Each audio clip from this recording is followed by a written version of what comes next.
Well, we're going to try this again. Thanks for being here. This is just too much fun. I've been having too much interaction with too many cool people, and I'm looking for a guy. And I'm going to play a video, and it's going to be a real long video, and you can feel free to tune in at any time.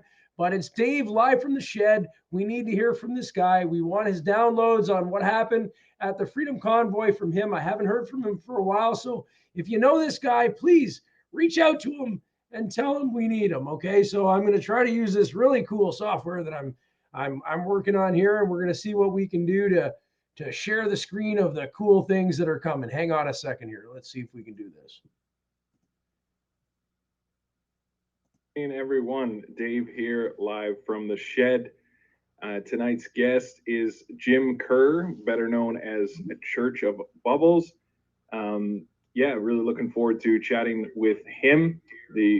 Gotta turn that audio off. The first time I came across the Bubble Bus was my very first weekend in Ottawa.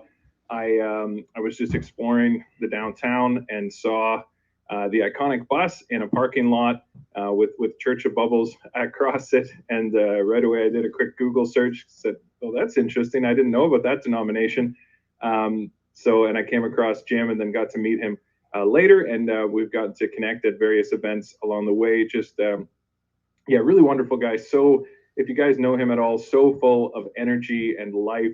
He lights up every room that he's in.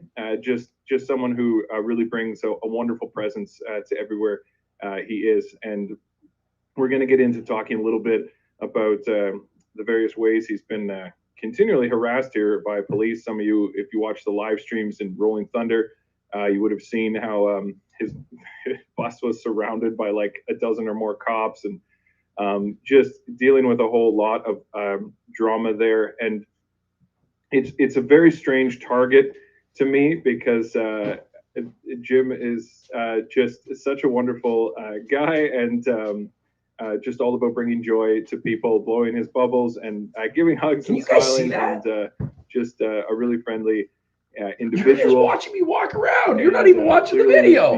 What the heck? Police think differently. Such a waste of resources. And but we're going to hear a bit about that and the story of the Bubble Bus. Let's see if it's going to work. Just wanted to remind you guys again, this Saturday, if you're in Ontario, what are you seeing? You seeing me? You're watching the thing. Rally for Freedom is happening. It ain't even working, is it? Hang on. Queens Park. Let's see if I'm going to get you here. Up at Y'all just watching me, watching you. The north side of Queens Park. At Queens Park.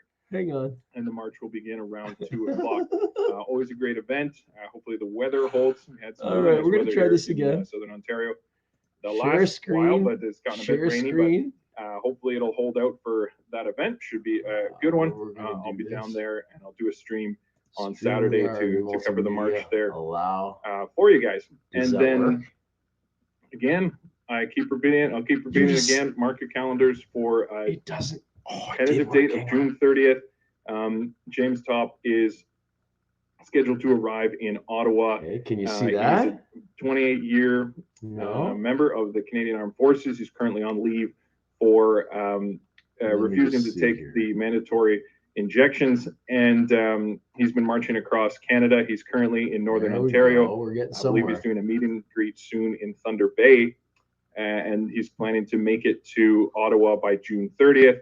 And there's going to be some great stuff happening there over the Canada Day weekend. So encourage you guys, if you can make it to Ottawa for Canada Day weekend. The city of Ottawa has graciously decided to move the Canada Day celebrations from Parliament Hill. So there'll be lots of room for us to wave our flags and to take a stand for freedom. Not surprising at all. We kind of expected it that they would end up moving Canada Day. Quite silly in my opinion, but anyway, that's what they're doing. They're moving Canada Day, but Parliament Hill will be available, and no trucks allowed. But we have a right to protest as Canadians and to take a stand for our country. And what better way to do that and stand for the country that we love than on Canada Day? So looking forward to that, and taking part in the welcoming of James Top by Veterans for Freedom. And I'll keep you guys posted on that. So let us Oh yeah, and if you missed the interview with Danny Bolford last night, really great interview. Ended up going for 3.5 hours, but some amazing conversation, some great content there. He's such a gentleman, and a lot of good resources that he shared, and just some great conversations from an ex RCMP officer, and talking about that issue of when does an officer say enough is enough, and when is it time to take a stand, and had some really good chats with him. So I encourage you guys to take a look at that. That was from last night with Danny Bolford. And then tomorrow I'm going to be interviewing Kyle, who was the young man who was beaten with the butt of a gun. Many of you would have seen the video where he's pulled to the ground and repeatedly beaten with the butt of a gun. And we're going to hear his story tomorrow. But let's go ahead and bring on Papa Bubbles himself, Jim Kerr, live from the Bubble Bus. How you doing? Good, Dave. How you doing, buddy? Great. So good to see you, man. I don't know if you could hear me there before, but just telling people how you always light up a room, and I've always enjoyed connecting with you because you're just full of life. Life's a good thing, man. I appreciate it. I guess that's why they call the present a gift, huh? Exactly. I wanted to start by just for people who don't know you, give us a little bit of an intro. Tell us about your family. Give us a little bio of yourself. Oh, well, I'm a grandpapa. Yeah, I got a little 9-year-old grandbaby, got 2 kids, and I've been married to my wife now for 28 years. I met her when we were 12, and we just sold our home. We're moving on to bigger and better things, and life is beautiful, man. Awesome. And tell us about, the bus. Obviously, it's become very connected to you as a person, and it's such an iconic part of the freedom movement. So tell us the story of the bus. How did you ever get this idea? Well, the Bubble Bus started off as a Burning Man art car. I don't know if you know Burning Man, but it's a thing that happens in the desert. It's a city that's built out of nothing in the middle of nowhere. They burn it all down and then do it again every year. And they have something called art cars where they drive these really cool, weird things around the desert. So it started off as that. And then we got into a lot of more public service stuff, helping out homeless, distributing food, clothes. We show up at various different events and just have the bus as a separate space where people could come in. They'd be separated from everything else around them, and we'd have some of the most unique conversations.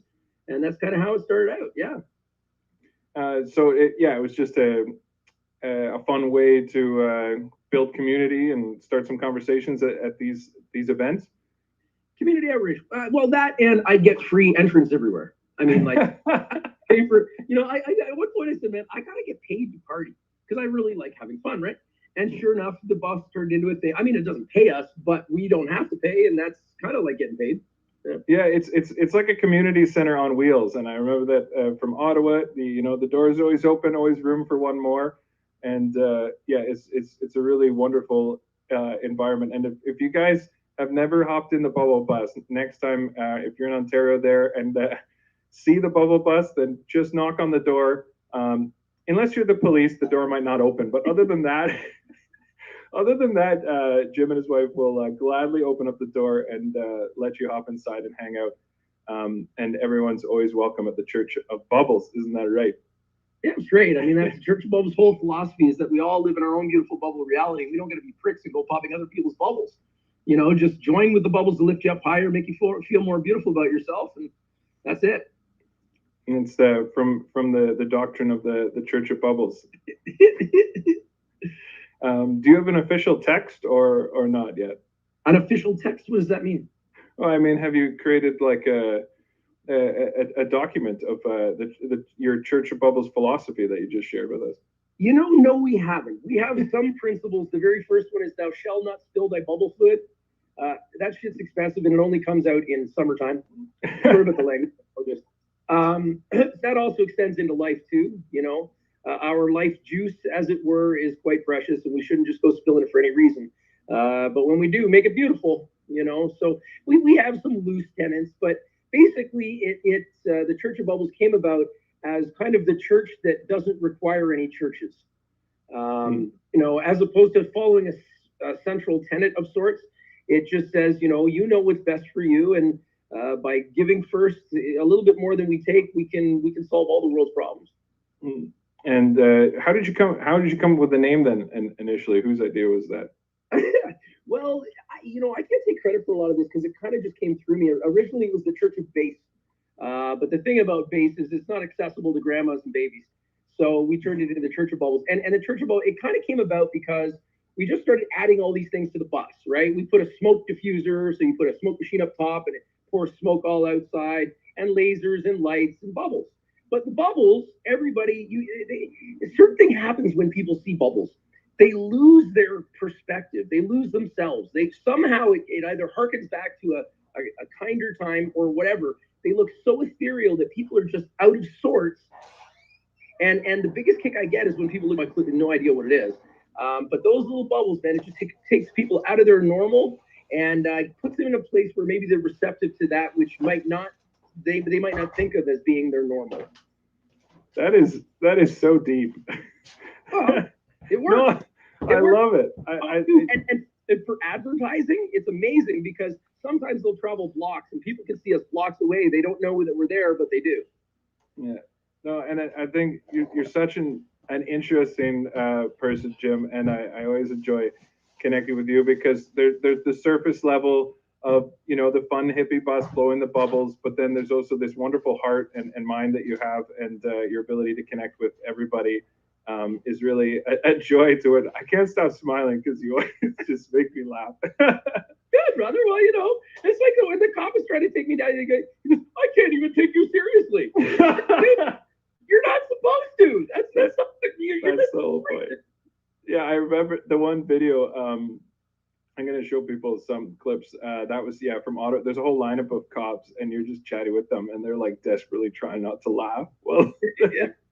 And one of them he's not even trying anymore. He lost his composure, which is perfect because that shows somebody who doesn't know how to do their job. And that's our job, to show those who aren't doing their jobs and tell the truth about the whole thing all the way through. And why church? Why did you go for that as your kind of name? Because it's a misnomer.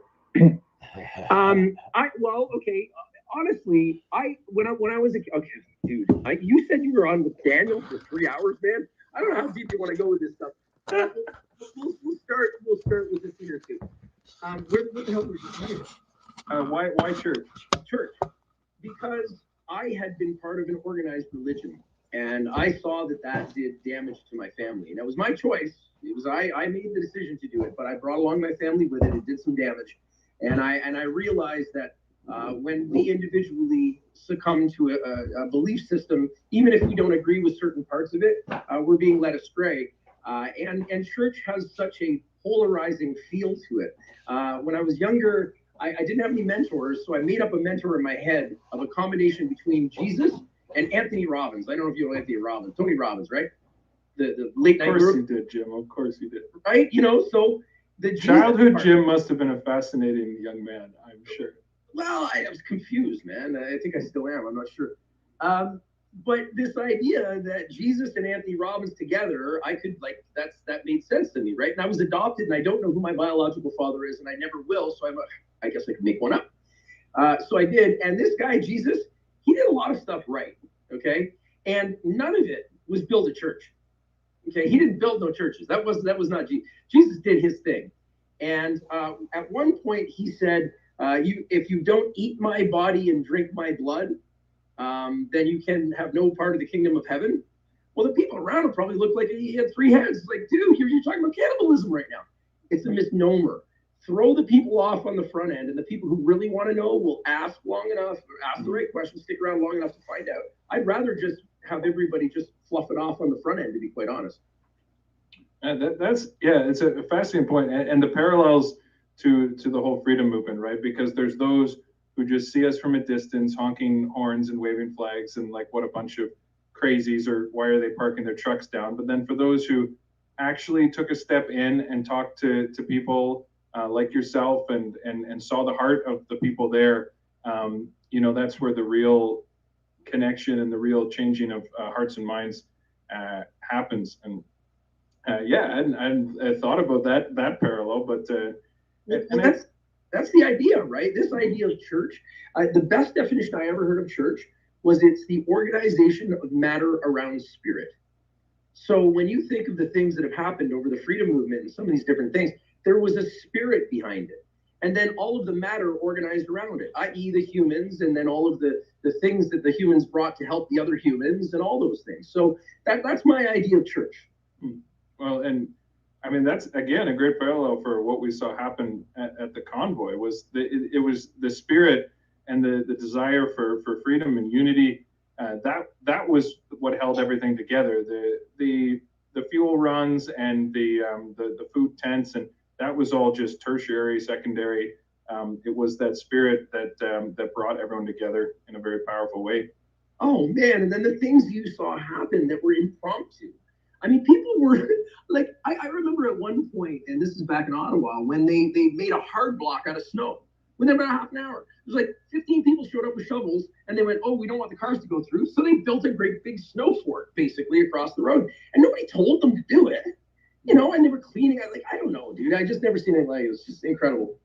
Yeah. No, and people are mentioning in the chat there too that yeah, just really seeing nothing like it.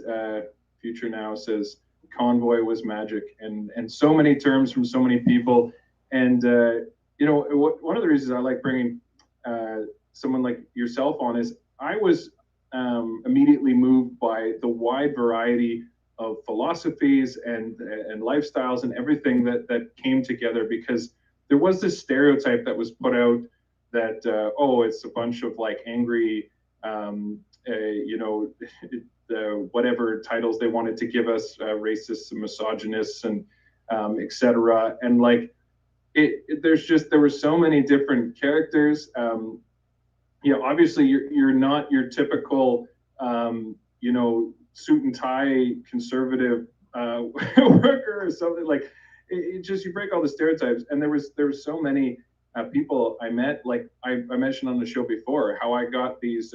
I didn't know these like painted rocks, where there's a whole thing around these painted rocks and different things like that. And that was never. I'm in a pretty blue collar community, and that's not something I'd ever come across. And so several times now, of these lovely people who had made special rocks for me, and just like meeting these totally different types of people, and all together for the same purposes. And actually had a great conversation on my comments there last night with a guy called Angry Atheist. And yeah, it was great because he was actually, I guess we probably both met him at some point, because he was in the blue tent by Metcalfe and Wellington. If you remember that square by the Terry Fox Memorial, there was a blue tent there. Right. Anyway, and so he's a big lover of the freedom movement, and but not a religious individual. And he was thrown off with some of the topics that came up. And then, but I had a great chance to just engage him in the comments and discuss how, you know, I would die for your right to disagree with me. And that's what the freedom is all about. That what makes this country strong, what makes it beautiful, is that we can all believe different things, and we can have our different ways of living, and yet we all come together as the true north, strong and free. And I thought, and especially with a name like Angry Atheist, it was so wonderful that we could have that kind of conversation that I don't think happens many places. But happens all the time in our movement. And I know you've seen that in the bubble bus too. Oh, for real, dude. I mean, that was what brought me into the whole movement. I got to be honest, was this diversity of thoughts, beliefs, and ages. And like, I'd never seen such it was a cacophony, but it was symphonious at the same time. It was really incredible. And that was a couple of years ago now. And it's only gotten stronger, and more mainstream people are starting to clue into the fact that, hey, there's something wrong here, and are looking for answers. And I think that's you know, partly why our success is you know, has began to increase, because, you know, people want to hear it. Yeah, and our differences, it makes us as stronger, because there's so many people come, even talking to like Danny Bulver last night, how, so for him, when he came to having disagreements about this, it was through his research regarding the vaccine, and that kind of stirred up frustration with him. For me, it was almost the opposite. Of I was frustrated with mandates, and as someone who really values freedom and liberty, that was what my trigger was. And then afterwards, I started doing some more research And so we ended up like in same places, but with opposite paths. And that's just like a tiny sampling. You know, everyone had their different thing of what made them realize that something was wrong. And you mentioned there that you've been at this for a while, certainly much longer than myself. I've said before, now I regret of just being that kind of grumpy guy who sat on my couch and complained to my friends. And you and your wife have been actively standing against this for a while. So when did the bubble bus first get connected to the freedom movement? A long time ago, motherfucker! November 1st, 2020, I guess, right? That was for 2 years, yeah. And what pushed you over the edge, or what led you to get involved in that? Well, we had raised some money. We felt for the kids that were having to be inside. So on the bubble bus for Christmas, we went out to Santa Claus, got a bunch of gifts and stuff, and drove up down the streets, played music, gave it away. And then for Halloween on 2020, we had done the same thing with candies. We got the bus filled with candies, and we set up in a parking lot. Incidentally, well, it wasn't incidentally, it was on purpose.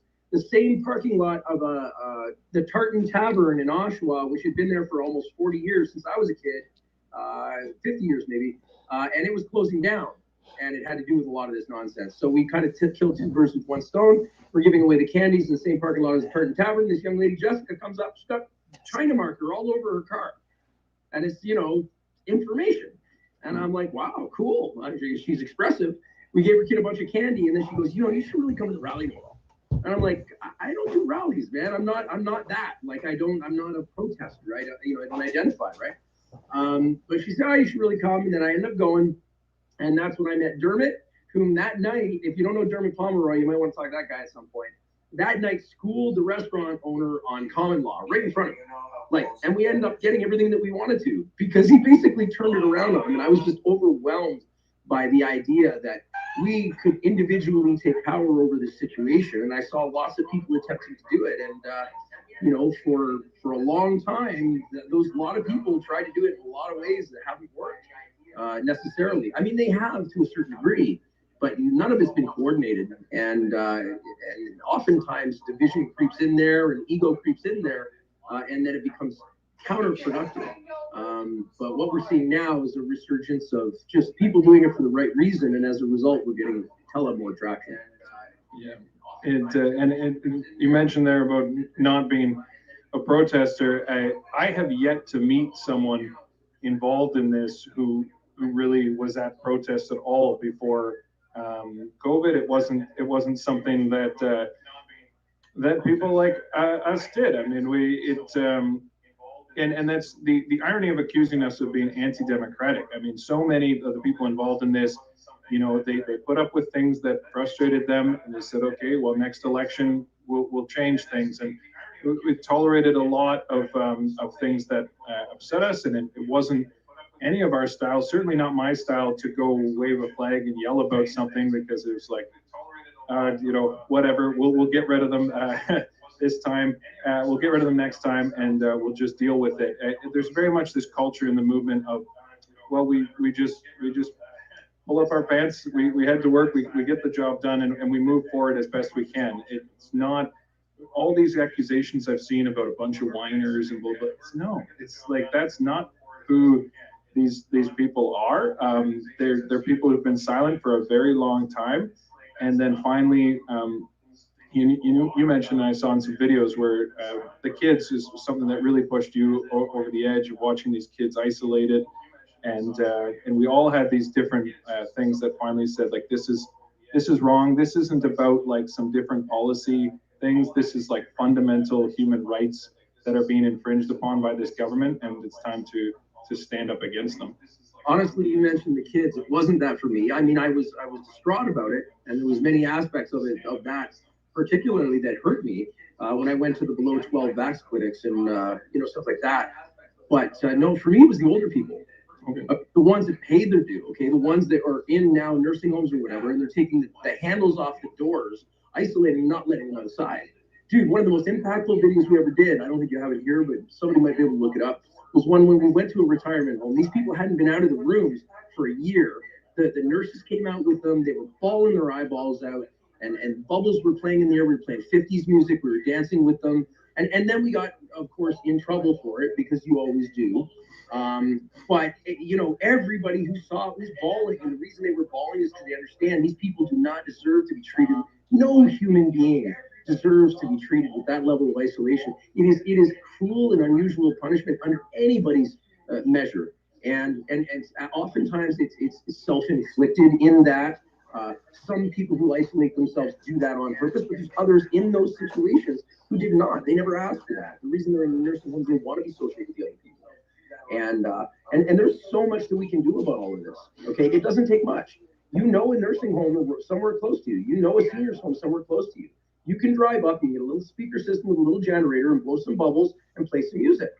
Anybody can do this. See, this is the thing. This is, if I really want to drive home to somebody, okay? Look, I don't drive the bubble bus because I want to be the guy who drives the bubble bus. Okay, I happen to have a bus that happens to blow bubbles, and I happen to drive it. But what it's supposed to do is trigger you into your own thought processes as to how you could get your own kind of thing. It doesn't have to be a bubble bus, doesn't have to be a live from the shed, doesn't have to be any of those things. It has to be something that resonates with you. And if it does, and you come off strong like that, you'll give people the encouragement to hopefully do something similar. So folks, create your own bubble bus. Call it bubble bus. I don't want any royalties. I don't give a flying poof. Okay? Blow more bubbles, especially for seniors. I love it. I hadn't. I'll have to get, if Christina could post the link to that video, maybe she can track it down. I'll have to watch that sometime. And yeah, it's just wonderful. And you can, yeah, I can see I'm still just smiling because yeah, your love for people is just so evident and mixed with a little bit of crazy. Yeah, and man, dude, if we don't go crazy in this world, you're gonna go crazy. You know what I mean? Like, so anyway. you started to do these kind of things, push some boundaries for the sake of bringing joy back to people, and then so you said you, and then when did you? Hold on, I want to intersect. Yep, go ahead. It wasn't just to bring joy to other people. I figured out that my life gets increasingly better when everybody else around me smiles. And I don't have the capacity to engage everybody to the point where I can make them smile all the time. So if I can create something that makes them smile, then everywhere I go, my world looks like people are smiling. You know, like even earlier when you were talking about some of the way other people look at the things, I honestly don't know the way other people look at the things because I don't listen. I don't read. I like haters. Oh my God, are you kidding me? I don't know what the fuck that is. I got lots of them, I'm sure, saying all kinds of nasty. I ain't never read a thing, never will. Because, like, why?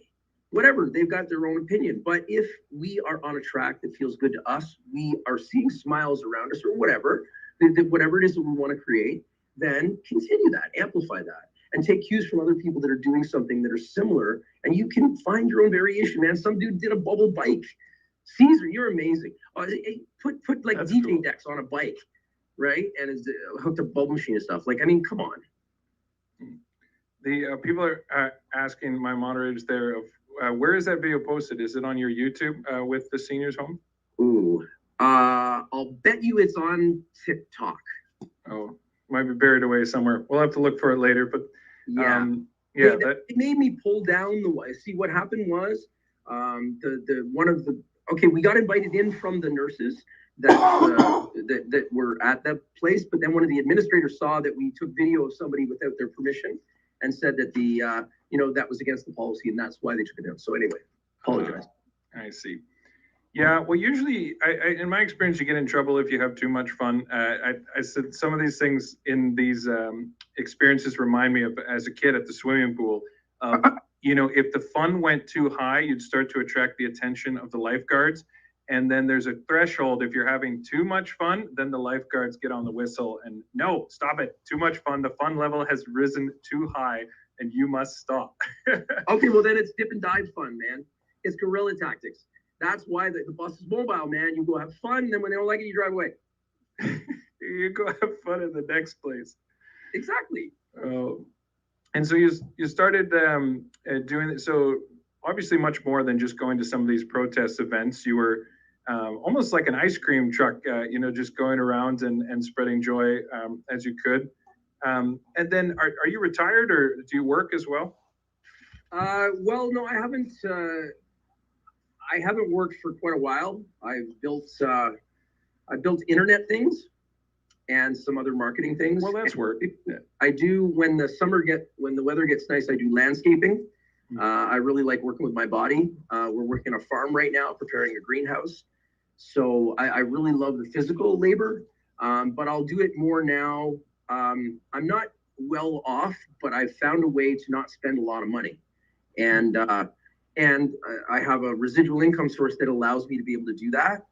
So now what I'm doing is I'm just trying to create community so that people have an option when or if things go south, basically. Yeah, and I've often explained, sometimes there can be there's two extremes, as there often are, of there can be these really conservative types that, unless you're really saving a bunch of dollars and you're making this certain level of salary, then you're not a success. And then there can be the other extreme liberal types of where it falls into dependency and you're relying on payouts and subsidies and stuff like that. And those are both a problem in my mind. One can become workaholic and just obsession with wealth, and the other one is you're not taking care of yourself. You're not supporting yourself, and you're draining the resources of someone else in order to support yourself. And those resources are there for people who actually can't get them themselves for various reasons. And so for someone like yourself, it's like, as long as you're able to support yourself and your family, then there should be, in my mind, no judgment as to what lifestyle you choose. It's not a drain on the tax resources, and you've found a way to create a sustainable lifestyle for yourself. And I think that's really awesome. Well, it's an ongoing thing of maintenance. You can't just do something once and expect it to be done, and you have to be versatile in your approach. I've always been a self-employed person, and I've always thought that self-employment is the key to our economies, as well as our own welfare. Because I worked in a factory for like 10 years, just about went out of my mind. Thought I was having heart attacks and stuff, and it was just nuts. It was all stress because it was not where I should have been, right? And then when I finally got out, I decided that I was never. One of the central Burning Man principles is self-sufficiency. And basically, what that means, when you go to the desert to this big party, basically for a week, you have to bring in all your own water. There's nothing to buy. You don't have any money. You have to bring in all your own food, all of your own everything. Okay, and you have to be self-sufficient. That for me has been a bit of an obsession for a long time. I'm on the cusp right now of becoming actually self-sufficient. But funny enough, it's going to make my life harder. It's really weird. Like this is what people don't know, and I wish they understood this, because if they did, they key into something absolutely critical. You have to give more than you take for an extended period of time before you ever actually get to be free. When I qualify free under this, what I'm talking about right now, I'm talking about free from the links to financial systems, free from debt, free from basically the ability to be like build your own clothes, build your own house, grow your own food, and do it all without having to spend money somewhere. That, I believe, is becoming a real human being. I think that that's really how we're supposed to live. And I want to do that. And it's hard. And it's not comfortable. And there's bugs. And there's temperature. And there's heavy things and shit. Like, I mean, literally, poo. Yeah, exactly. Stuff.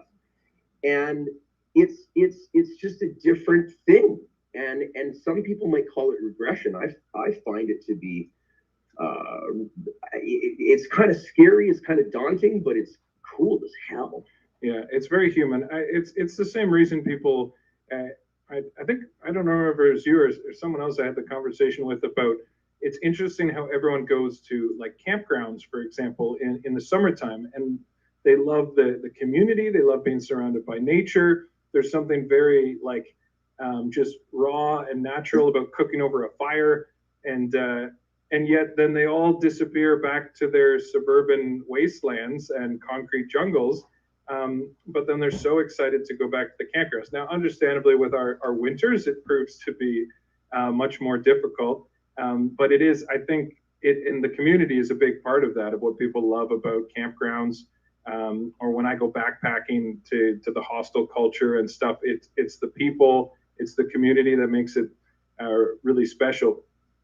And it's interesting to talk about regression.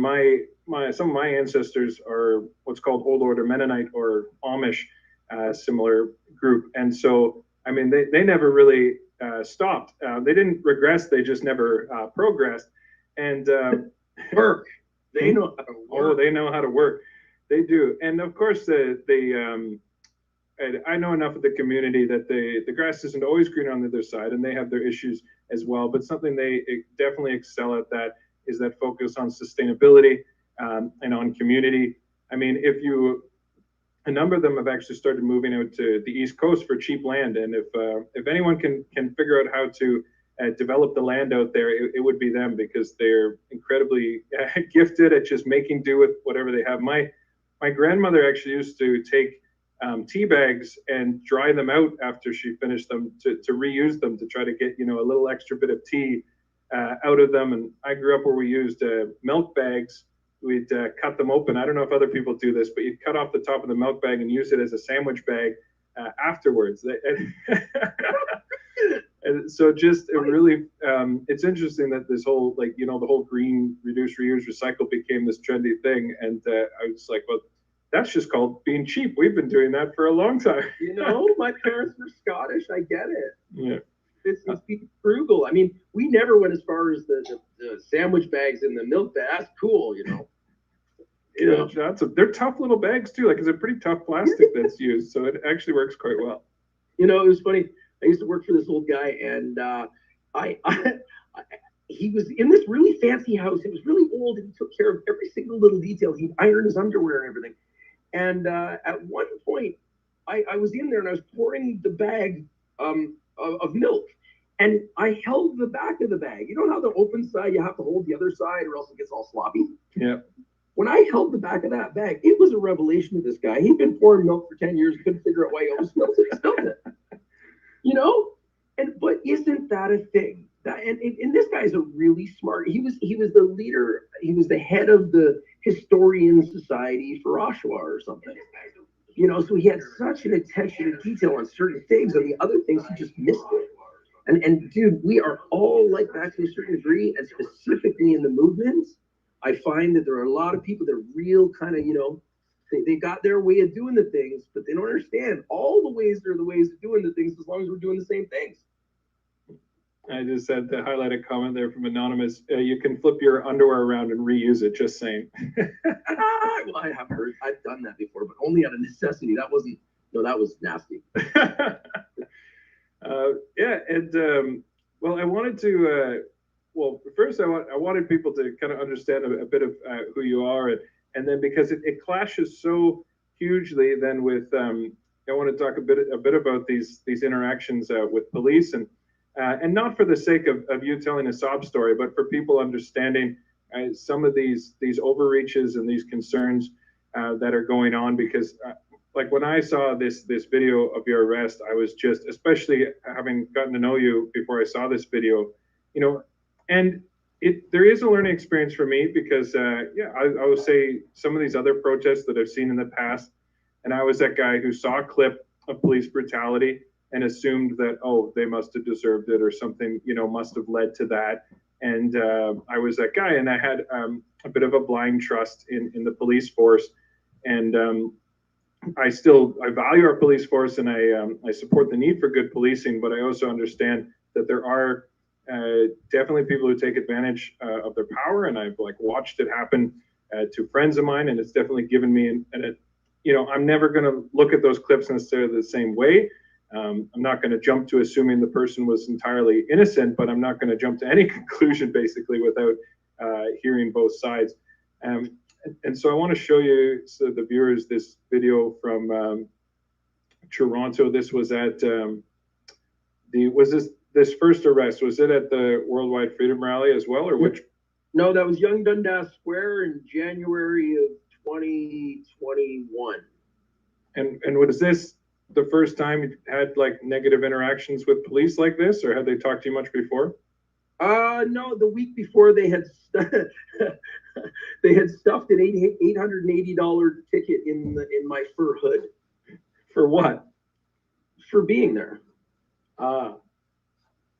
Yeah. They pick and choose, man. There was hundreds. But I was a bit of a peacock because I had the bubble bus and they knew it. So they never had to get my ID. They just ran my plates and Right. You know what I mean? It was an easy person to grab because they all recognized you. But so backstory to this before I play the clip. What's happening here before you came to the square? Well, we'd arrived like probably about 20 minutes earlier. We had left the bubble bus, which was parked a block behind the square. And I started filming as soon as we left the bubble bus. We're walking up on the Young Dundas Square. And we anticipated that a buddy of mine, Dermot, was going to be speaking, and I was to be filming him. So I'm filming him walking up to where he's going to be speaking. We get there, there's a bunch of cops. The cops probably outnumbered the people at that point. There's not too many, you'll see in the clips. But the cops probably outnumbered them, and a few cops were talking to this one lady, and I kind of started filming. And then what you see happens. But and then after this, I don't know how long of a clip you're going to run, but the whole clip is about 2 hours and 20 minutes.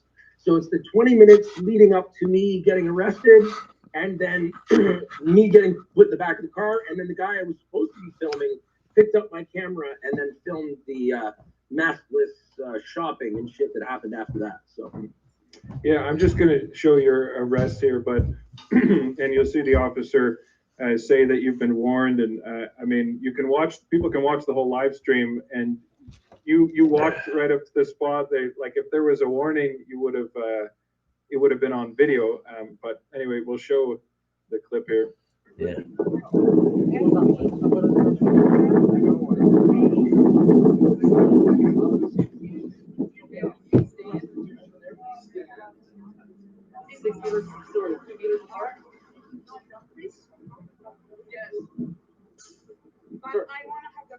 Sir. Sir. Hello. That's my property. Okay. Hello, sir. You can advise to leave at this point right now. You're not leaving at this point right now. I haven't been advised. Yes, you have been. I just got here. No, Officer Story spoke to you a little bit earlier on. Nobody spoke to me today. I've been recording all morning. Yes, and we've spoken to you. I have spoken to no officers today yet. Okay. You're the So very we're first advising one you of if the you gate. don't leave at this point right now, you're going to be arrested for obstruction since you've already been here before. Okay, so what you're saying is if I don't leave right now, Yes, what's going to happen? you'll be arrested under the criminal code for obstruct justice. Obstructing justice? Yes. Yeah, and obstructed. Okay, so the charge is that by being here, I am obstructing justice?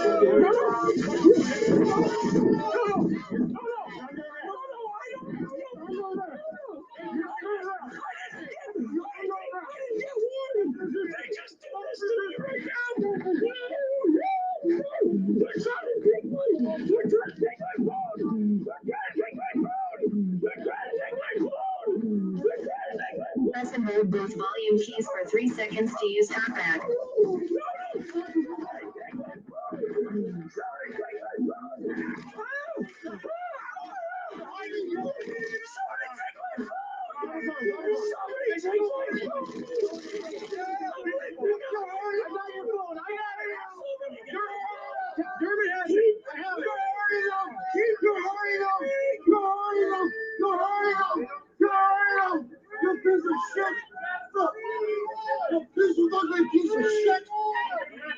How do you live with yourself? How do you live with yourself?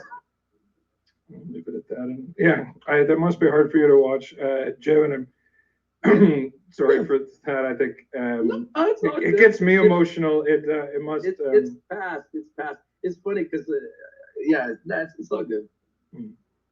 Yeah, and I just think it's important for the viewers to see, and that's why I wanted to chat to you a bit and just show your heart to these people and them understand the kind of man you are, and then to be treated like that by our police force. I'm getting teary-eyed again. I cried when I first saw that video because I'd already met you, and I didn't know that you'd gone through that, and just the joy and even the respect for the police that you continue to show I mean, respectfully disagreeing, and obviously you hold your ground, and we'll talk about that. You've learned more about your rights and such through this process, but I still don't see you don't hurl insults at the police, and I don't see you, actively harassing them, and it speaks very much to your character, and to go through something like that, and to still believe in civil society, and to continue to do what you do. Speaks very strongly to the man you are. Hey, brother, I think I might have just lost your sound. Oh, test. Okay, I'm good. Okay, we're back. Yeah, thank you, brother. That little clip is hard to watch, okay? And it's hard for me to watch, okay? Partly because I scream like a girl. And that was one of the accusations, right? It's like, you scream like a girl, you should be screaming like a girl. Dude, I didn't see it coming. I literally figured I'd have some chance to prepare getting arrested. I didn't, it came out of left field. So I was so, and then everybody's like, oh, he's so fucking concerned about his phone. Like, yeah, I was concerned about my phone. That was the evidence of what had just happened. And I needed to, I had to have that evidence. And they broke my thumb in the process. I don't know if you know that, but they broke my thumb. Yeah. And it just, afterwards, it was fine. Okay. Like once, okay, well, let me define fine. They put my hands in cuffs, but 2 sets of cuffs.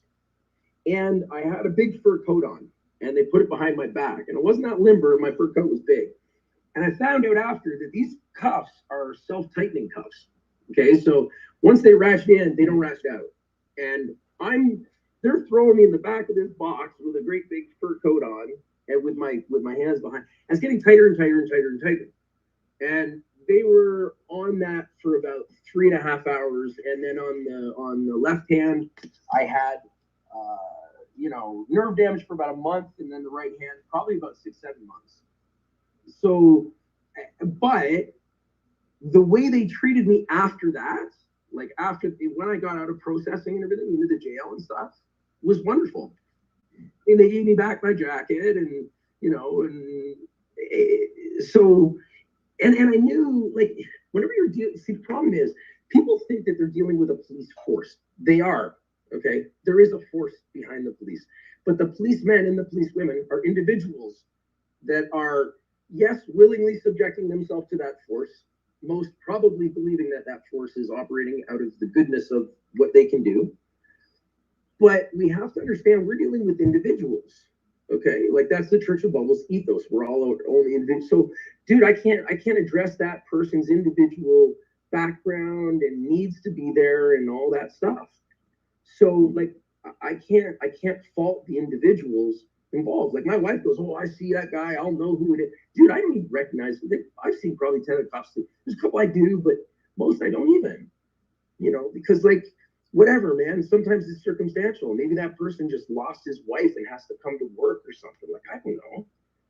Right? So we have to have empathy and compassion for our fellow beings first and foremost, because our fellow beings, the freedom people or whatever this thing is called, are sometimes dressed in uniforms, and sometimes they're dressed in funny hairstyles, and sometimes they're in a wheelchair. Yeah, and that's that ability to step back and say that we're not going to fight fire with fire, and they got better fire, they got bigger fire, way more fire. It's funny when I'm on top of the bus, it's like people say, oh, they got all these bullets. I said, man, I can blow more bubbles than they can bullets. And I'm telling you, we're going to matrix this thing. We're turning into a cartoon. The bubbles, we cast the bullets in midair, and it's going to drop. We're going to fight fire with bubbles. You got it, dude. Wow, how else do you fight fire? Oh, I love it, and so much respect for you. And obviously, this is still like an ongoing issue. Like, so then, what happened from there? Were you charged? Yeah, I got charged with obstruct police, and police. Yes, I obstructed them somehow. I was in their way, whatever that means. They were trying to like do some breakdancing, and I guess you were underneath them. You got in the way of it. I don't know. Well, and to those of you who don't like police, I'm going to give you a little bit more fuel. When I was down on the ground there, what happened was the first time I was down, I had my phone on my chest, between my chest and the ground, and my hands in front of me. Okay, and they're trying to rip my hands. That's what I'm saying. Get my phone. I didn't want to. They couldn't get my hands out from in front of me, so 3 of them picked me up. And at that point, I put the phone in my mouth. Okay, and I bit the phone, broke the phone. So when you see my chin being still in the, I never watched this video, right? So I'm looking at it, I'm going, oh, that's what happened. When you see the hair, you haven't seen that video?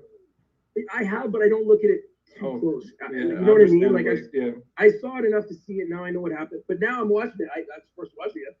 So when the hair on the chin was static, that's when it was in my mouth.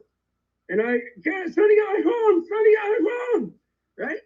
And that's when I spat it forward to my friend Dermot a couple of feet. And then another cop, there was 4 of them, and then they got me down, and that's when they cuffed me and did all that shit. But anyway, I like accuracy. Yeah. I really want the record to reflect all of the nuances of truth. Did you hear that? TRUTH. Truth. It is a real thing. Whatever the CBC tells you. I'm telling you, man, it's out there. You gotta look for it, but it's there. Usually in the hands of your local live streamer, I would suggest. Kudos. Seek the truth, and you will find it. Dude, it's there. It can't go away. It's the only thing to be left standing when everything else falls. And are you? I saw a number of people were asking, are you pursuing like legal challenges on that? Whatever. You know what? Of course, he'd say that. Whatever. Like, here's the thing. Okay, look, this is gonna go into millions and millions of people. Hi, hey, look, my name's Jim. If you want to make a fortune, be a Jim chaser. Chase my ambulance. I can make you rich forever, but I'm just not going to invest a lot of emotional effort. You want the facts? Come to me. I'll make you rich. Does that work for you? No, not very much. An attorney. I'm saying, like, if there's whatever. Like, honestly, that's how I feel. If there was an attorney that was passionate about it, they want to come in. I believe in justice. I believe that a lot of crappy things went on. And I believe that I am going to have to fight it, at least in my own self-defense, because I now got however many tickets I got out of the deal. Well, that criminal thing, no, shit, I got off topic, didn't I? We were talking about the criminal thing. Okay, so yeah, anyway, they put me in the back of the cruiser for about, and then shifted me in vehicles a couple times for about 3 hours. And then I ended up getting out at midnight that night, and I signed a sheet that had conditions on it. The conditions were that I couldn't be anywhere between the lake, the DVP, the Bloor, and Spadina. I couldn't be anywhere in that geographic radius. And, what else? Oh, I couldn't contravene any of the whatever act thing and something else. Okay? So I had to be on eggshells anytime I was going anywhere. But what I did was I went through my lawyer to get some of these things taken off so I could go back in. I think you've got that clip there somewhere on with Menzies and stuff. But so that's what they tried to get me for when I had actually already got alleviated from it. And they said it just wasn't in their system or whatever the deal was. Yeah, we can show that clip there. So yeah, that wasn't the end of your struggles. So this is a clip from the Rebel News. And yeah, we'll just run it here. So this was, you came back for one of the world-wide freedom rallies, correct? Yeah, the one's happening this Saturday, buddy. But yeah, shout out. Same place, though. Same place. On any of this, I wasn't. Jim, the question arises: what makes a mature man so many hours driving a bus, blowing bubbles, and playing music in the first place? People are hurting. People are hurting. The isolation is hurting people. They're not able to touch one another. They're not able to see loved ones in the hospital, right? Your mom's dying, and you know what? Are you kidding me? Come on. I don't care what's going around. It's not worth that. It's not worth abandoning the old people. Like if they want to do something smart, allocate the resources to the ones that have the problem and the highest at risk or the highest age. And if people want to isolate. But don't isolate the healthy. I mean, asymptomatic, what the hell is that? It means you're healthy, but a potential cure. What the hell is that? No, healthy. David Menzies for Rebel News here at Queen's Park. Well, folks, we were here to cover the demonstration. Originally, it didn't look like there was going to be any arrests or harassment or ticketing, but Look at this. We are atop the bubble bus. This is the bus that belongs to Jim Kerr. He likes to drive his bus around at these demonstrations, playing some music, emitting some bubbles. And for some reason, as you can see, law enforcement has descended en masse to allegedly arrest him or ticket him. I'm not clear why that is right now, but we hopped aboard the bus because we wanted to chronicle how the police were going to treat this individual, because I can't see a crime in driving in circles. So, well, maybe there's a carbon crime. Maybe Greta Thunberg would throw the book at Jim. But we're going to see how this plays out in the minutes and hours ahead. So what's going on here? Why has the bubble bus been pulled over? Well, they cited us for excess noise and no front license plate. And then they pulled me over. They knew my name, and they said that I am now in breach of conditions on my bail. Oh, a bail for what, Jim? On bail for obstruct police. Really? And what was the nature of that obstruction charge? I was filming a friend who was to speak, and then the 3 cops tackled me, broke my thumb, and took me to jail. Do you find you've been targeted because, well, you're giving the anti-political correct message of stop the lockdown? I can't. Yeah! It feels like they're targeting me. It's like she wants to arrest me for whatever reason she can. I'm trying to give her the things that she wants, and she says now that we have the bail condition thing sorted. Yeah. And we've given them copies right now. She's giving them copies, but she doesn't want to see it on the phone. They want a hard copy. So I'm trying to get somebody to get this over to Keiko so I get a hard copy to give these officers so we got a peaceful resolution. Because I'm Jim's wife, Sandra, and they pull us over because we have a plate on the front. And we're like, okay, give me a break. Look at all these vehicles going by that don't have plates. Yeah. You obviously had our number. Then they give me 3 tickets for over $300 for what, I don't know. And then now they're trying to arrest Jim. Are they meaning to handcuff you and take you away? I hope not. I mean, I did that the first time they broke my thumb. And the look in her eyes towards me, I'm afraid, I don't know. I don't trust them. They heard me the last time, and they want to arrest me a second time for whatever reason. And I'm giving them evidence, and they're not accepting it. So I don't know what's going on. Like it really scares me that this could be happening in our country, man. This is scary. Well, Jim, I'm going to see what the officers have to say, and well, I'll get back to you, okay? Hi, officers. I was just wondering, can you please tell me why he's being arrested or pulled over? Officer Boyce, can you I'm just trying to get your side of the story, officer. Actually, an investigation here. Oh, an investigation. Okay, for a day that was going quite merrily, first day of spring, over 10 degrees, sunny. It was a good time being had by all, but not quite. I guess the Toronto Police Service have a quota. They've got to, arrest somebody to meet their catch and release target. So I'll leave it at that, and people can watch the rest there on Rebel. But yeah, it goes on there, and finally, you said it took about 3 hours to get it all sorted out. Yeah, it was about 3 hours. Menzies is great though. At the end of the 3 hours, he goes, "So should we do a victory lap?" I go, "What do you mean?" He goes, "Well, what's your next destination?" I said, "Well, we're going to Nathan Phillips Square." He goes, "Let's do it." So we continued the interview on top of the bus. Screaming at the 8 horses that are walking down the one side of the street. It's just craziness, man. I don't know. Yeah. Well, I love just the we were talking about before we went live of the humor of it all, which is obviously lost on them. But like the whole shtick is so wonderful, and like I said, it always just makes me smile. And do you know why though? Because police are professional pricks. No, honestly. Okay, so here's a confession. I believe myself to be Papa Prick. Okay, because I have a very prickly nature. Okay, and because I don't like that aspect of myself, I created the Church of Bubbles so I could be less pricky. But both are necessary. And the Church of Bubbles, if you want to break it down from a geometric standpoint, I believe very strongly the Church of Bubbles origins to be in sacred geometry and a lot of things that are a little ethereal. And if you look at space, if you were to take say 4 balls and put them touching each other, the negative space, the empty space in between it, almost looks like a top, a spinning top that is quite prickly in nature.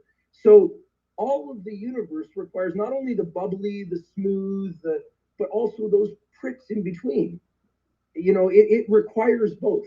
So, we can't just be one-sided on anything.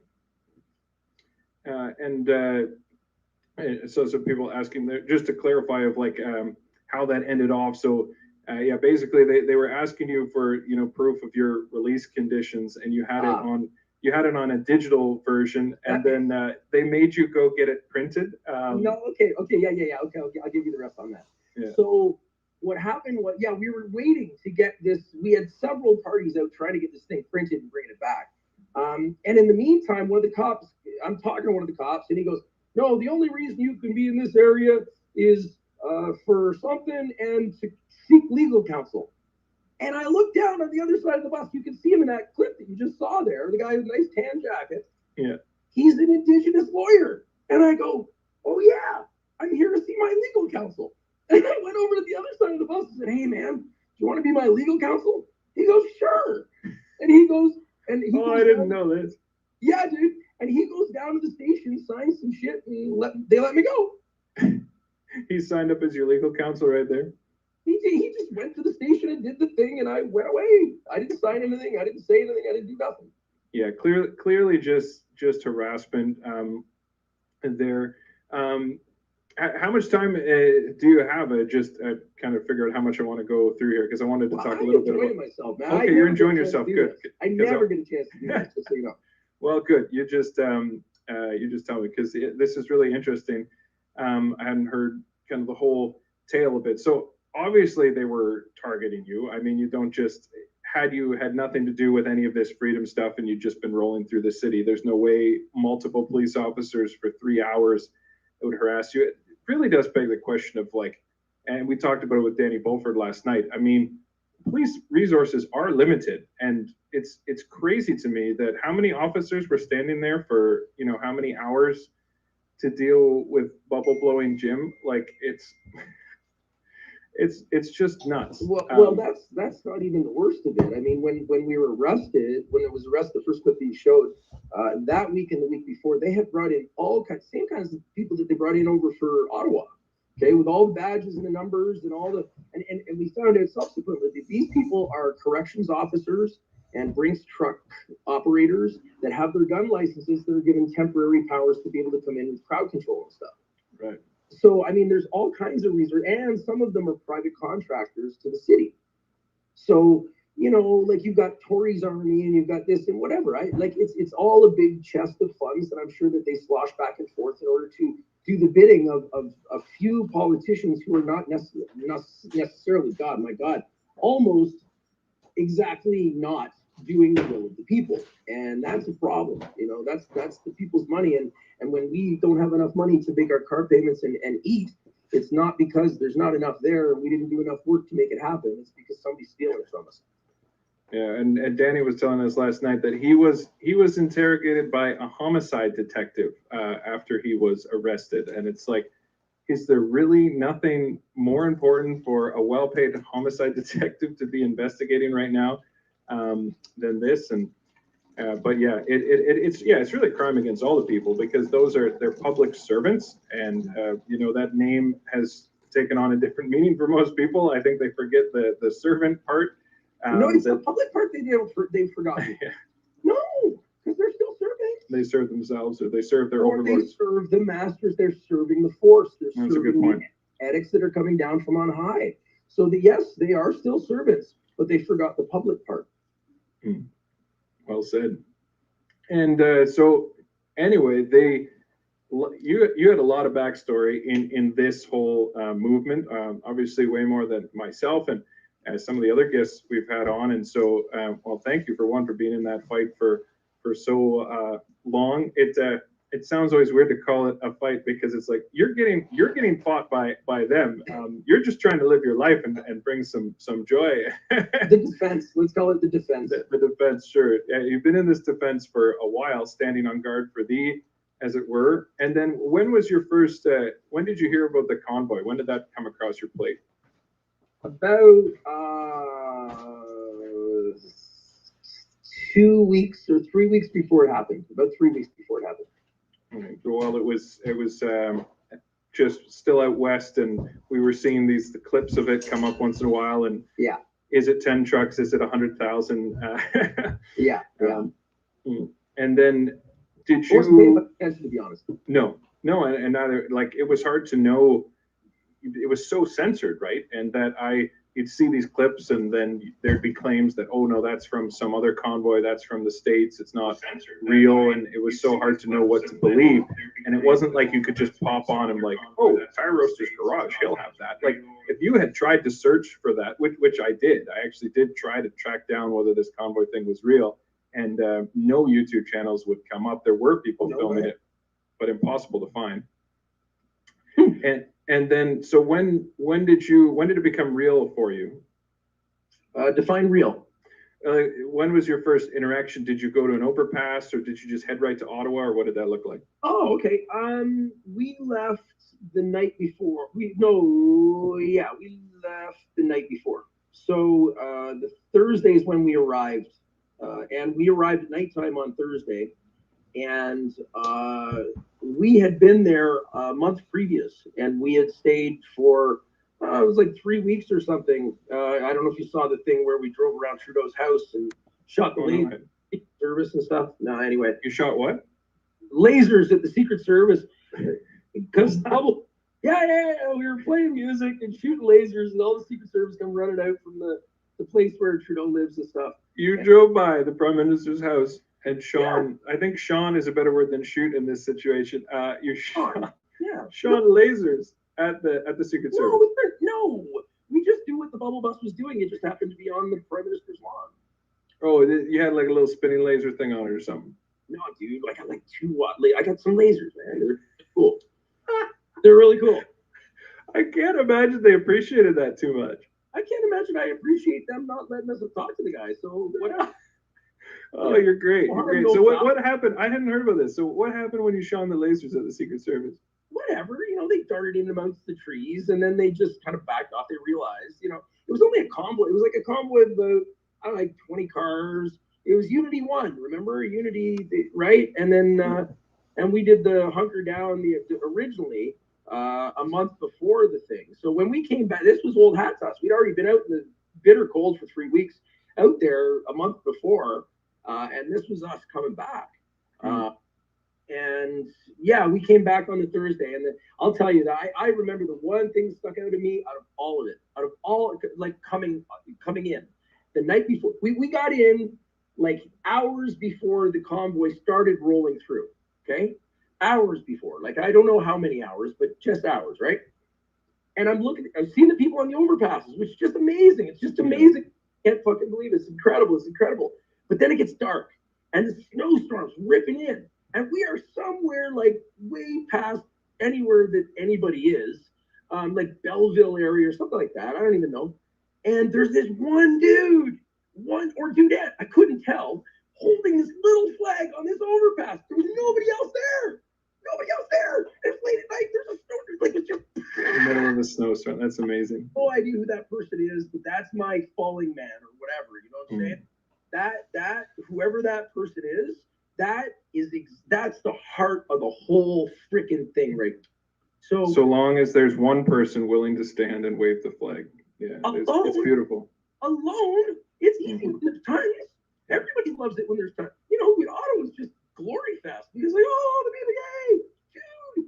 I met these little people out in little Goderich, I think. No, it was even further. It was like way Western Ontario, and there's 4 or 5 of them been on a street corner in the middle of the city square of 1,000 people. Everybody knows who they are, and they're every single week, no matter what. Nobody listens to them, and they don't care. Heroes, man, those are heroes. Not ones that drive around in buses or have nice live show sheds or whatever. Yeah, no, and I say all the time, but there's so many unsung heroes of this that I'll probably never be able to get in contact with. They headed away, and they're still doing their thing, and we'll never know their names. And like people who slept in their cars, slept in tents for weeks or stood alone in blizzards on an overpass waving a flag.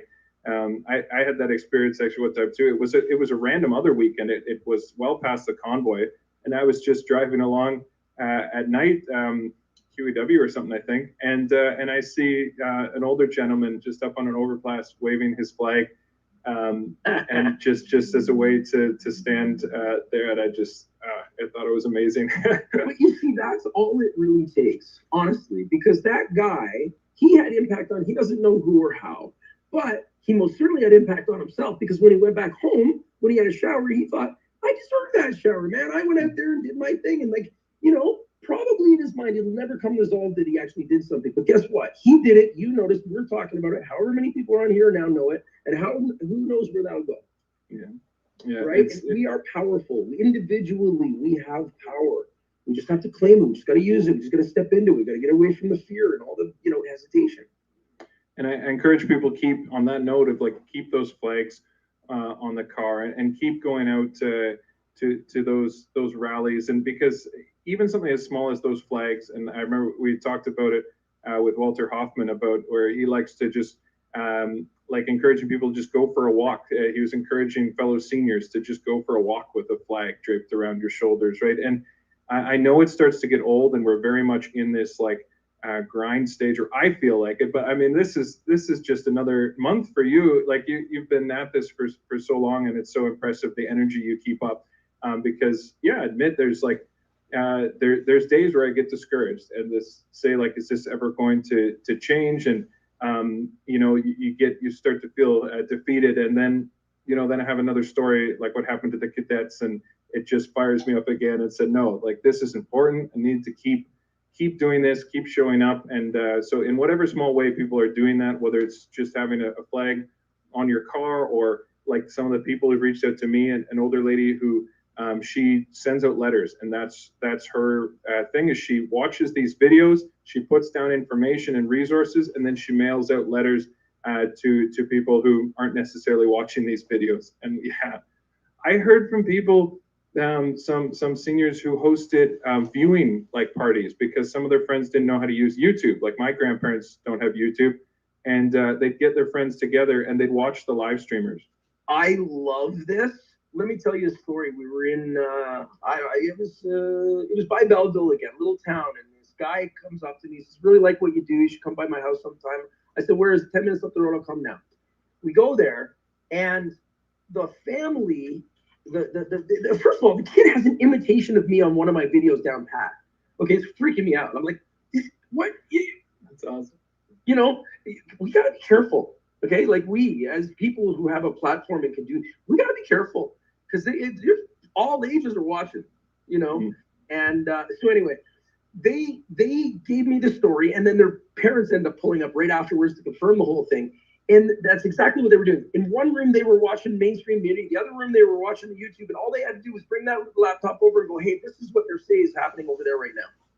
And their whole thing, they went, "But why would they lie?" Great question. What? The media lies? The more we get people asking, why would they lie, the more answers we'll get would lie. Perfect. And that encouraged me like nobody's business. So that is the action. We can all do anything necessary. Tiny little things are all the things. People think that, oh, no, you can do it because you have no. If we're doing our things right, we're leveraging you because you're the ones that matter. You're the ones that have the stories, and you're the ones that can change all the things. And I'm just, you say I get excited. Dude, I've only been at this 2 years. I know people have been at it for longer than me. When I came in, there's a whole handful been at it for a year and a half. Yeah. The Chris Skies of the world and Kelly Ann's and Vlad's and all those guys, man, and they get slagged on all the time. It's funny. You have any measure of success here, and you know what people are going to call you? They're going to call you a grifter. I didn't even know what the hell that meant, but I guess it means that you're making money off of the backs of the movement or something like that, which, I was schooled in very, very succinctly. There's a guy named Double MC. He unfortunately passed just less than a year ago. The last song he did was a Bubble Bus song. Can you imagine? I didn't know there was a Bubble Bus song. Yeah, that's because it hasn't been published. He died, and I've got one copy of it, and I'm trying to get the master so we can do some things. That'd be awesome. But anyway, when I went into his house to consult for the song, I started complaining about Chris. okay, because we had just been from Back the Blue. He had a Back the Blue event in London, and I was complaining about Chris because I looked at the merch sales. I was like, oh, I looked at how many people and what they, all the money that was going out. And I was like, okay, what the heck here? And then I found out the cops couldn't get that money, okay, or whatever. But I started to bitch to Double MC, Wayne Wooland, about this. And he goes, you know what? Don't you ever do that in my presence again. And I said, what? He goes, if somebody is moving the movement forward, then they are an ally. And I don't ever want to hear discredit of those in my presence. Now, if there's a proper accusation of ill will or theft or something like that, that's a different thing. But we can't go slagging one another, man, because we don't know what each other are going through. Yeah, and that's a general principle, well beyond this movement. And yeah, it's so important to engage with people. It's why I love these long form discussions. I mean, I've for a long time I've loved listening to podcasts and watching long form YouTube, and because if I grabbed a 10-second soundbite of you, right, it's impossible to paint the picture of who you are, because there's the crazy eyes, there's the heart, there's the tears, there's like, it's impossible. How do you in one sentence of like tell the world of like, here's Jim Kerr, but that's what the mainstream media does. They grab one clip of some protester swinging their shirt around their head. Oh, look at this crazy guy. It's like, yeah, but for the 2 hours before, maybe he was shoveling the sidewalk in downtown Ottawa. Like, but you grabbed the clip of him waving his shirt around his head, going a little crazy. And but they can cut and paste, and they can manipulate.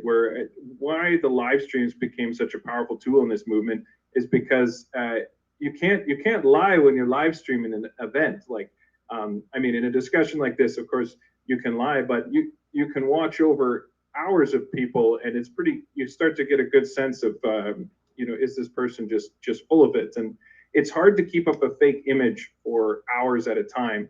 And it's certainly hard when you're filming an event. What are you going to turn the camera every time there's something you don't like? No, like you're walking around for 6 hours. If it's a bunch of terrorists and white supremacists waving Confederate flags, like, you're not going to be able to hide that for 6 hour stream. Well, hold on. To be fair, you could. And I guess in theory, you'd have to work at it. And some do, but more subtly. And here's what I mean by that. I know that my viewers, or not my viewers, any viewers are attracted to trauma and drama. Okay? Generally.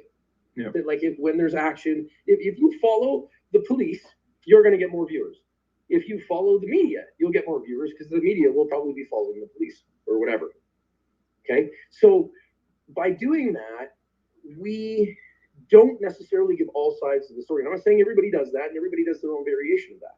Some people will be more centric towards whenever there's music or something. Somebody might be more centric to whenever there's conflict, whatever the thing is. But the whole thing, if you can really slow down long enough to show every single aspect and go to that which you like as well as that which you don't like, and try not to intercede, then we're doing our proper jobs as live streamers. I think that some, however, do have a bias towards, not masking and not vaxxing and whatever the issue might be.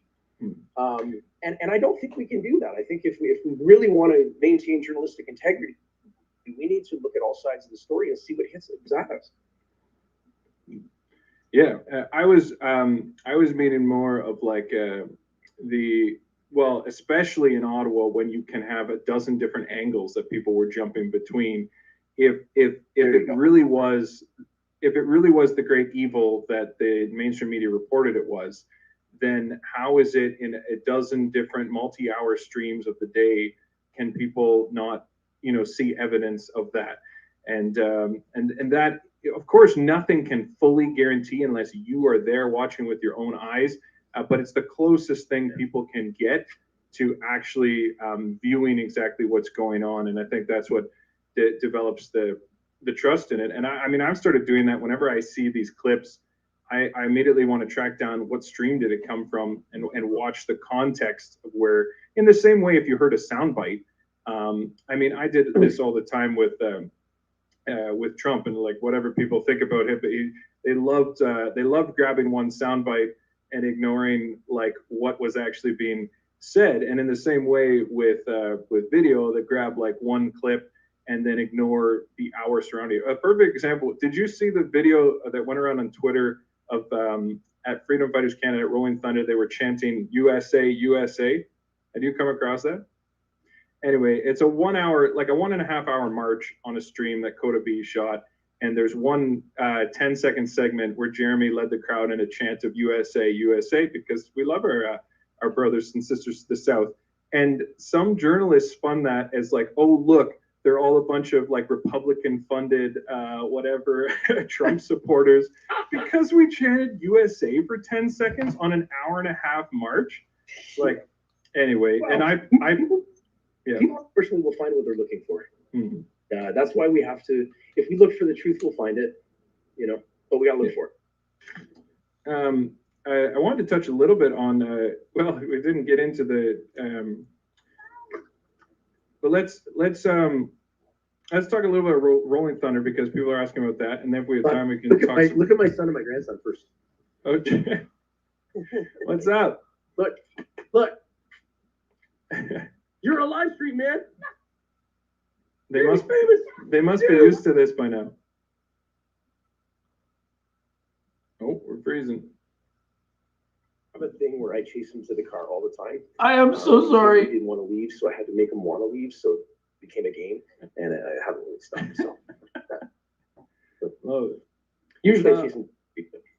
Well, on the theme of like your constant harassment from police, I know a lot of people watched at Rolling Thunder when your vehicle was surrounded by cops and they broke into the bus. You tell us about what that was all about, because there are different stories about, did you pay your ticket? Did you not pay your parking ticket? Can you tell me what that was all about? Okay, well, the beginning of that day, we were at another lot. We went to the original lot, that Wellington and Slater, right? Which is where we were camped for the whole of Ottawa for the winter time.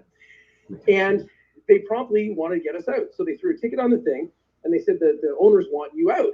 And I said, well, let's talk to the owners. And sure enough, the owners came and said, yeah, we want you out.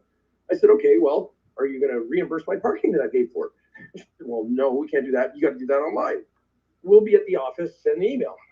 Okay, so we drive off. We've already got our first ticket. We've complied, but whatever. Drove off to another lot. They still give you a ticket. Go to the other lot, park in it. We read the thing and we think it's free, but it wasn't, okay? And this was about a half an hour before it was free. Or it was $6 for the whole weekend or something like that. Whatever.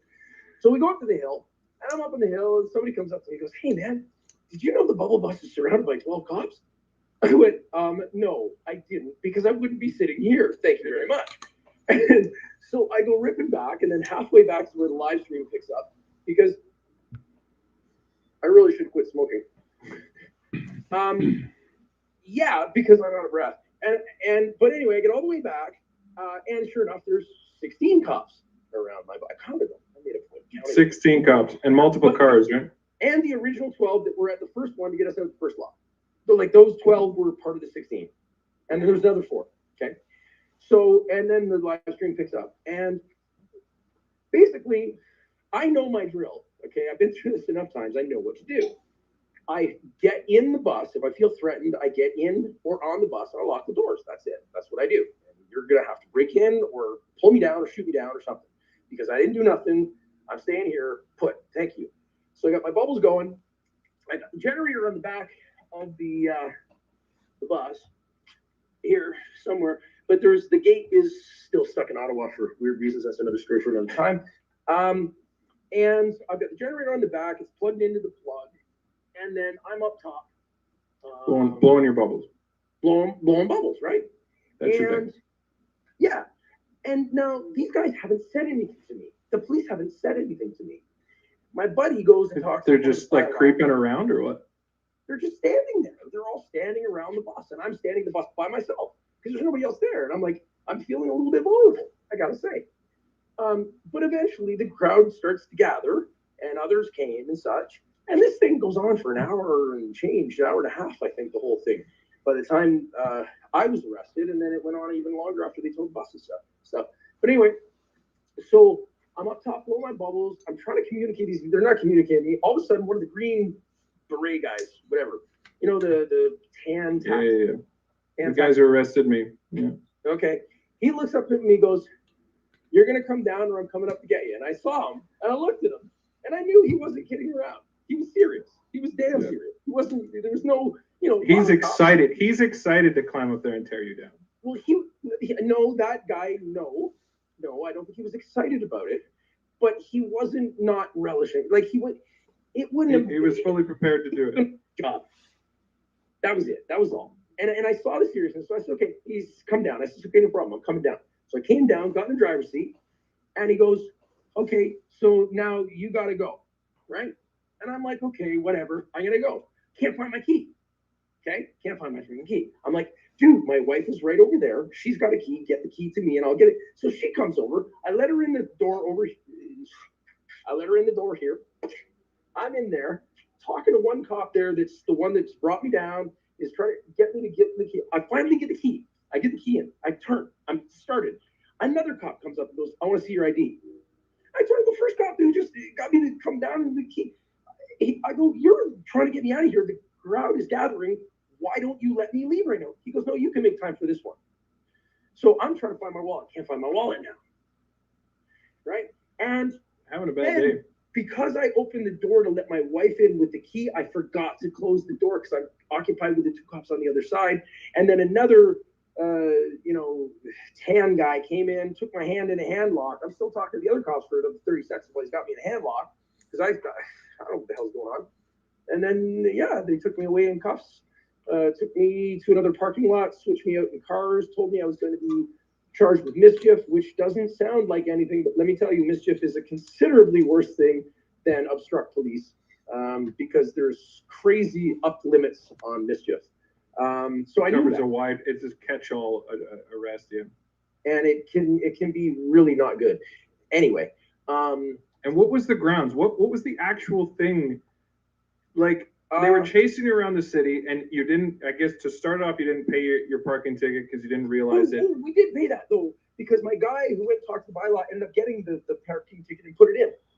Okay, so the parking's paid. Yes. What is the crime? What is the crime then? Did they say? They ended up issuing me a ticket for trespass. Oh, okay, because the parking not paid right away, so like. They issued me that ticket after I had a parking ticket. Like after I had the payment. And what's horrible about this is even if it's total bogus, which it is, you're still punished because this is costing you presumably thousands of dollars unless you have a free lawyer. But okay, so let me take it a step further because this isn't about me. Ladies and gentlemen that are watching this, you better grab a clue really, really quick. You see this here? This is my home. Okay? This is my home. And I'm in my home blowing bubbles in a parking lot, and police feel that it's okay to come into my home, forcibly drag me out.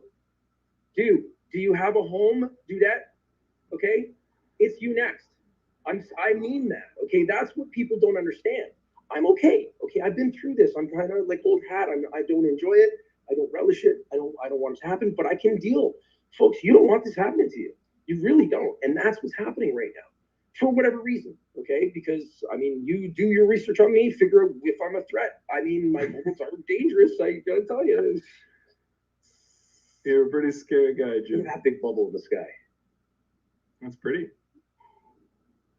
Great big sun. Biggest bubble we know. Yeah, and it's just when I watched that whole stream, and it's worth it's on your Facebook, I believe, and I have the links to your Facebook and YouTube on there, and it's the strangest thing ever. You're just in the parking lot, and there's there's 16 cops around you.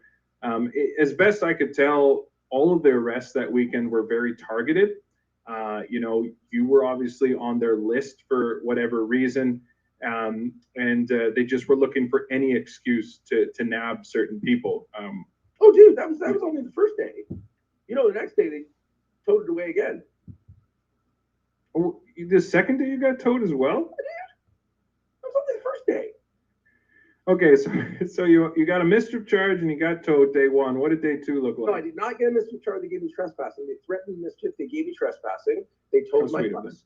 That night, we ended up getting to the police impound, pulling the bus out, sleeping in it overnight, and then coming back to Confederation Park the next morning. As we drove into Confederation Park, and I'm filming the whole time, you can check that live stream out as well. The cops come up behind me as I'm in Confederation Park, turning around, and they go, woo woo. And I say, are you pulling me over, escorting me out? They said, we're pulling you over. I said, for what? They said, there's no parking down here. I said, we didn't park. We were driving. You stopped us, right? And they go, let me see your ID. I said, what have I done? And they insisted on ID. Sure enough, I give them ID. They call in the MTO. The MTO comes in and looks at my lights and goes, hey, did you disconnect these? Because it's an old school bus. I said, yeah, I did. I know that. I disconnected that. And then he looks at the tires. Oh, tires look good. Here, come here. Do me a favor. What I want you to do is I want you to push on the emergency brake all the way down. Okay, cool. Push it all the way down. It goes pop. I said, dude, it just broke. He goes, no, don't worry about that. Just apply your foot to the other brake and slowly let off your foot in the brake. Sure enough, the bus moves. Oh, this is no longer roadworthy. Take it off the road. Tow it out. So they towed us to a parking lot outside of town, and we spent 4 or 5 days trying to get an emergency brake cable installed on it at the Bikers Church. And that's another video when we were sleeping there overnight. They had hate Because they know that if you tried to leave, they'd be watching it and they'd pull you over all over again. Of course, for an emergency brake cable, which nobody ever uses, and which is it's the oldest trick in the book at MGO, because nobody ever uses it. You apply it, it breaks, and then you can take it off the road. Oh, this is a thing that they do. They just like I found it after the fact, yeah. that they can try to see if they can bust the emergency brake on an old vehicle or whatever. It's a catch-all. Now, what I found out afterwards, ladies and gentlemen, if you go through this, here's the word of wisdom. Don't get your bus towed. You don't have to. You know why? Because if your vehicle is not a commercial vehicle, which this is not, this is an RV, they have absolutely no jurisdiction to be able to have you towed off the road. As a matter of fact, I learned from the tow truck driver who owns, I think, 13 tow trucks, which was the only tow truck driver that would tow us out of there. By the way, there was about half a dozen companies that wouldn't touch us. And the tow truck drivers told us they wouldn't touch us because we were associated, we were at the Bikers Church and we were part of the motorcycle thing. So there's all kinds of things. Like we couldn't get towed for the life of us. And yeah, it was crazy. And then that night when we were broken, one of the nights we slept in the Bikers Church parking lot for a couple of nights. And one of the nights we woke up in the morning, there was hate speech all over it.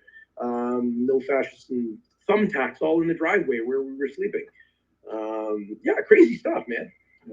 Yeah, I covered that story, and people haven't seen it. You go look back. I did a stream there.